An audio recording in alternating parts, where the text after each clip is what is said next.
the Lord can love us no matter where we're at or who we are, in a place where he doesn't have to change us to love us. We don't have to become what he wants us to be for him to transform us. And we live by expectation, and God lives by transformation. We live by imposing expectations, and God lives by loving people, which transforms them. What about him, Lord? Who's your what about him, Lord, in your life? And I always get a little, whatever.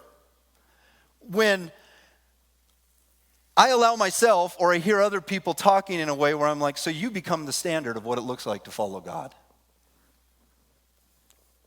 You're the reflection of everything holy. You have finally reached the culmination of Christianity. There's never a time in our life where we're at liberty to say, what about him, Lord? So what's the empowering word? What about me, Lord? What about me? Jesus said, if I want him to remain alive until I return, what is that to you? As for you, follow me.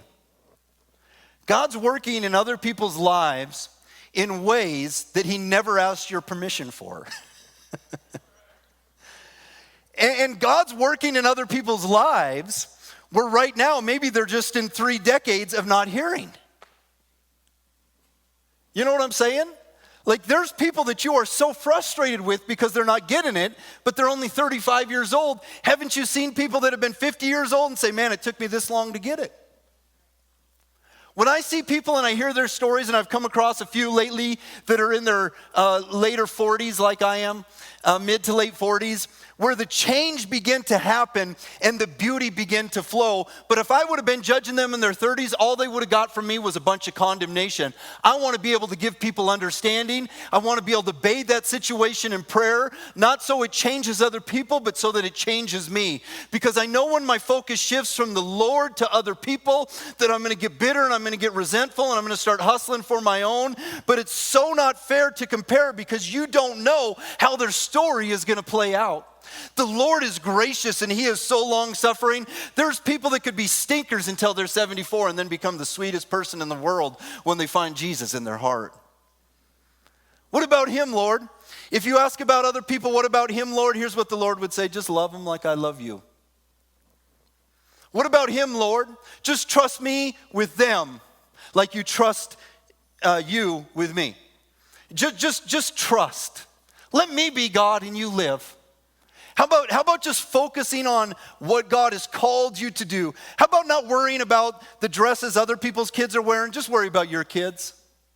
How about not worrying about everything everybody else is doing in parenting? Just worry about the way you parent. How about this? As a believer, quit worrying about everybody else's walk and just focus on yours. Then you'll be empowered.